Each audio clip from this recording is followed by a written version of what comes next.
কক্সবাজারের রামোর প্রাণকেন্দ্র চৌমোহনী স্টেশনের সাথে সংযুক্ত পুরাতন মরিচা আরাকান সড়কের শিকলঘাট বাঘখালী নদীর উপর নির্মিত পুরাতন বেইলি ব্রিজটি ব্যবহারে অত্যন্ত ঝুঁকিপূর্ণ হয়েছে। ব্রিজের লোহার পাটাতনগুলো মরিচা ধরে ক্ষয়ে ছিদ্র হয়ে যাওয়ায় প্রতিদিন দুর্ঘটনা ঘটছে। মাঝে মধ্যে কিছু সংস্কার করে যানবাহন চলাচল উপযোগী রাখার চেষ্টা করলেও তা খুব বেশি কাজে আসছে না। সব মিলিয়ে সেতুগুলো নড়বড়ে হয়ে পড়েছে।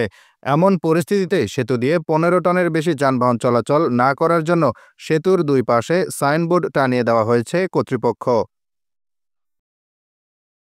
জামবাজে ম্যাক্সিমাম 1 ঘন্টা 2 ঘন্টা 2.5 ঘন্টা এরিম লেট হয়ে যাবে।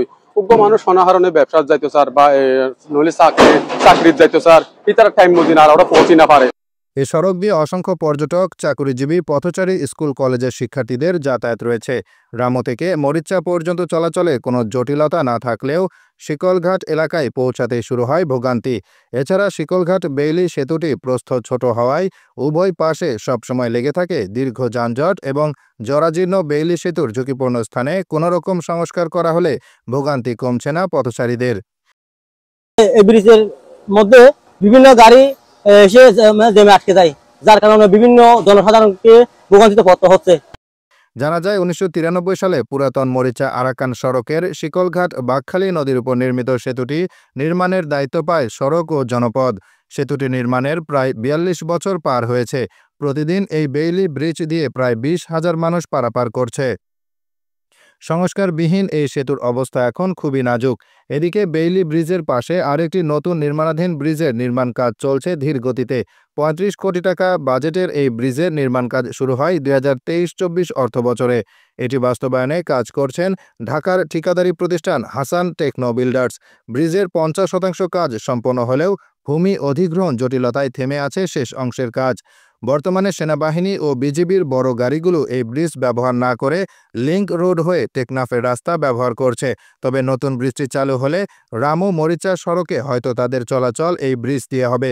এলাকাবাসীর দাবি, নতুন ব্রিজ নির্মাণ শেষ না হওয়া পর্যন্ত পুরনো ব্রিজটির সংস্কার করে সাময়িকভাবে যানবাহনের চলাচল নিরাপদ করার ব্যবস্থা গ্রহণ করা প্রয়োজন। অন্যথায় যে কোনো সময় বড় ধরনের দুর্ঘটনা ঘটার আশঙ্কা রয়েছে।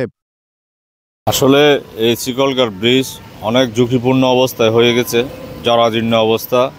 যে কোনো মুহূর্তে গাড়ি চলাচলের সময় দুর্ঘটনার সম্মুখীন হচ্ছে। পাশাপাশি ব্রিজের এই পাশে, দক্ষিণ পাশে এবং উত্তর পাশে দুই পাশে প্রতিনিয়ত যানজটের সৃষ্টি হচ্ছে। যে যানজটের কারণে মানুষ কষ্ট পাচ্ছে, রুগী আনলে রুগীরা পর্যন্ত কষ্ট পাচ্ছে। যে রুগী হাসপাতালে পৌঁছাতে আধা ঘন্টার মধ্যে পৌঁছানোর দরকার, সেই রুগীকে 2 ঘন্টা পরে পৌঁছাতে হচ্ছে।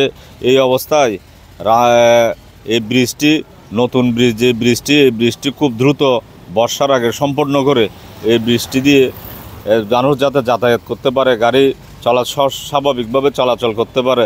আমি ঊর্ধ্বতন কর্তৃপক্ষের কাছে এই দৃষ্টি কামনা করছি।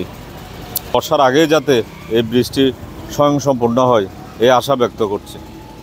এদিকে কক্সবাজার সড়ক ও জনপদ বিভাগের নির্বাহী প্রকৌশলী রোকন উদ্দিন খালেদ চৌধুরী জানান, জমি অধিগ্রহণ শেষে দ্রুত বাকি কাজ শুরু করার কথা জানিয়ে বলেন, জেলা প্রশাসক কর্তৃক ভূমি অধিগ্রহণ কাজ চলছে।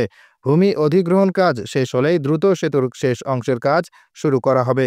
সেতু নির্মাণ কাজে ধীর গতি হওয়ায় দীর্ঘ যানজটে পড়তে হয় যাত্রীদের। দ্রুত ব্রিজটি নির্মাণ কাজ শেষ করার দাবি জানান ভুক্তভোগীরা। আমাদের যখন পুরাতন ব্রিজটার পরিবর্তে যে নতুন ব্রিজটা কাজ করার কথা, সেখানে কাজ খুব ধীর গতিতে চলছে। আমরা ঠিকাদারকে জানিয়েছি, রোডস এন্ড হাইওয়ে ঠিকাদারকে, যাতে এই কাজটা খুব দ্রুত সম্পন্ন হয়।